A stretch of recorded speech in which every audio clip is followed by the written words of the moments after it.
বন্ধুরা, বর্তমানে আমাদের বাংলাদেশের সর্বমোট জেলার সংখ্যা হলো 64টি, যার মধ্যে প্রতিটি সংস্কৃতি, ভাষা, চলাফেরা, আচার আচরণ, প্রকৃতি ও মানুষ সকল কিছুই একে অপরের থেকে আলাদা। তবে এই 64টি জেলার মধ্যে এমন বেশ কয়েকটি জেলা রয়েছে যেখানে বসবাসকারী বা জন্মসূত্রের মেয়েরা অন্য অঞ্চল বা জেলার মেয়েদের থেকে একটু বেশি সুন্দর ও গুণবতী হয়ে থাকে। আর বন্ধুরা, এদের রূপের সৌন্দর্যের কারণে দেশের বিভিন্ন জেলার ছেলেদের স্বপ্ন থাকে এই সকল জেলার মেয়েদেরকে জীবনসঙ্গিনী করার, যাদের রূপের ও গুণের সুনাম রয়েছে সারা দেশ জুড়ে। আর বন্ধুরা, এমনই 5টি সুন্দরী ও গুণবতী নারীদের জেলা সম্পর্কে জানাবো ফ্যাক্ট পয়েন্টের আজকের ভিডিওতে। আর নাম্বার 1-এ যে জেলাটি রয়েছে তার নাম শোনার পর আপনিও চমকে যাবেন। তো বন্ধুরা, দেরি না করে চলুন বন্ধুরা ভিডিওটি শুরু করা যাক। নাম্বার 5, সিলেট জেলা। বন্ধুরা, বাংলাদেশের উত্তর পশ্চিমে অবস্থিত একটি জেলা হলো সিলেট জেলা। এই জেলাতে বাংলাদেশের অধিকাংশ সুন্দরী নারীদের বসবাস। সিলেটের নারীদেরকে শুধুমাত্র রূপের সৌন্দর্য নয়, বরং তারা অনেক গুণেরও অধিকারী হয়ে থাকে। বন্ধুরা, বলা হয়ে থাকে সিলেটের প্রকৃতি যেমন সুন্দর তেমনই সিলেটের নারীরা সুন্দর হয়ে থাকে। সাধারণত এই জেলার মেয়েরা ধর্মভীরু ও লাজুক স্বভাবের হয়ে থাকে, তবে তারা জেলার বাইরের ছেলেদের সাথে বিবাহ করতে তেমন ইচ্ছা পোষণ করে না। তারা সাধারণত নিজ জেলা বা নিজ এলাকার ছেলেদের সাথে জীবনসঙ্গী হিসেবে বেছে নিতে বেশি পছন্দ করে। বাংলাদেশের অনেক বিখ্যাত নায়িকা রয়েছে যাদের আদি নিবাস বা জন্মভূমি এই সিলেট জেলাতে। এছাড়াও বন্ধুরা, বর্তমানে এই জেলার অনেক নামি দামি গায়িকা রয়েছে যাদের গান শুধুমাত্র বাংলাদেশ নয় সারা বিশ্ব জুড়ে জনপ্রিয়তা অর্জন করেছে। তো বন্ধুরা, তাহলে বুঝতেই পারছেন সিলেট জেলার মেয়েরা ঠিক কতটা গুণ এবং রূপের অধিকারী হয়ে থাকে। নাম্বার 4, চট্টগ্রাম।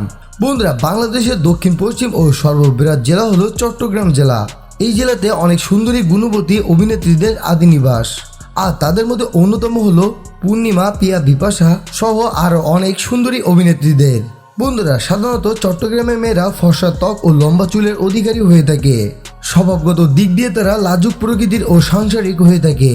আর সেই সাথে তারা বিশেষ করে নাচ গান ও রূপচর্চায় বেশি অভিজ্ঞ হয়ে থাকে। বন্ধুরা, বাংলাদেশের আপনি অন্য জেলাতে চট্টগ্রামের মেয়েদের সংসার করতে দেখতে পাবেন। নাম্বার 3, রংপুর জেলা। বন্ধুরা, বাংলাদেশের উত্তর পূর্ব এবং ভারতের সীমানাবর্তী একটি অঞ্চল জেলা হলো রংপুর জেলা। এই জেলার প্রকৃতি যেমন সুন্দর তেমনি এখানকার মেয়েরা সুন্দরী হয়ে থাকে। রংপুরের মেয়েরা বেশি লাজুক ও ভদ্র স্বভাবের হয়ে থাকে। সাথে ধর্মপ্রিয় হওয়ার কারণে সারা দেশ জুড়ে ছেলেদের কাছে পছন্দের তালিকায় তারা প্রথম স্থানে থাকে। এই রংপুর জেলাতে জন্ম নেওয়া অনেক বিখ্যাত অভিনেত্রী রয়েছে, আর তাদের মধ্যে একজন অন্যতম হলো সারিকা সাবা, শিশির শিলা, এছাড়াও আরও অনেকেই। নাম্বার 2, রাজশাহী জেলা। বন্ধুরা, বাংলাদেশের আরও একটি সুন্দরীদের জেলা হলো রাজশাহী জেলা। আপনি যদি কখনো রাজশাহী জেলাতে ভ্রমণ করে থাকেন তাহলে নিশ্চয়ই বুঝতে পারবেন এই জেলাতে বসবাসকারী মেয়েরা ঠিক কতটা সুন্দর হয়। রাজশাহী মেয়েরা সাধারণত লম্বা ও ফর্সা ত্বকের অধিকারী হয়ে থাকে।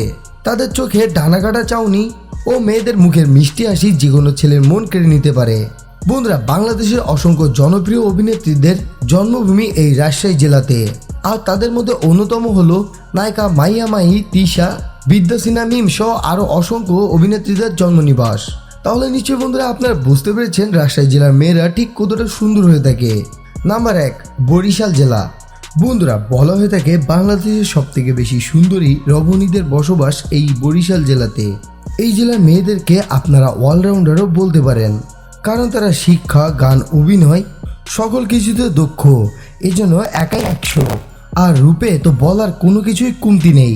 তারা যেমন রূপের অধিকারী তেমনই গুণের অধিকারী।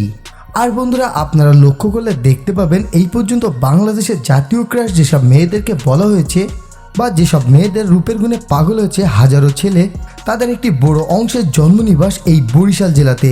তাহলে বন্ধুরা, আপনারা নিশ্চয়ই বুঝতে পারছেন বরিশালের মেয়েরা ঠিক কতটা সুন্দর হয়। বন্ধুরা, এই 5টি জেলা ছাড়াও আরও বেশ কিছু জেলা বা এলাকা রয়েছে আমাদের বাংলাদেশে যেখানকার মেয়েরা অনেক সুন্দরী হয়, আর যা আমরা দেখব এই ভিডিওর দ্বিতীয় পার্টে। তো বন্ধুরা, এই 5টি জেলা সুন্দরী মেয়েদের মধ্যে আপনার পছন্দের জেলা কোনটি, বা আপনি কোন জেলা থেকে বসে আমাদের ভিডিও দেখছেন তা আপনি চাইলে আমাদের ভিডিওর কমেন্ট বক্সে কমেন্ট করে জানাতে পারেন। তো বন্ধুরা, এই ছিল আমাদের আজকের ভিডিওটি যদি ভালো লেগে থাকে তাহলে প্লিজ একটি লাইক দিবেন, কমেন্টে আপনার মন্তব্য জানাবেন এবং বন্ধুদের মাঝে বেশি বেশি শেয়ার করবেন। আর বন্ধুরা, আপনি যদি এখন আমাদের প্রিয় ইউটিউব চ্যানেল ফ্যাক্ট পয়েন্টের ভিডিওকে সাবস্ক্রাইব না করে থাকেন তাহলে প্লিজ সাবস্ক্রাইব করে বেল আইকন প্রেস করে আমাদের সাথে থাকুন। ভিডিওটি শেষ পর্যন্ত দেখার জন্য আপনাকে অসংখ্য ধন্যবাদ।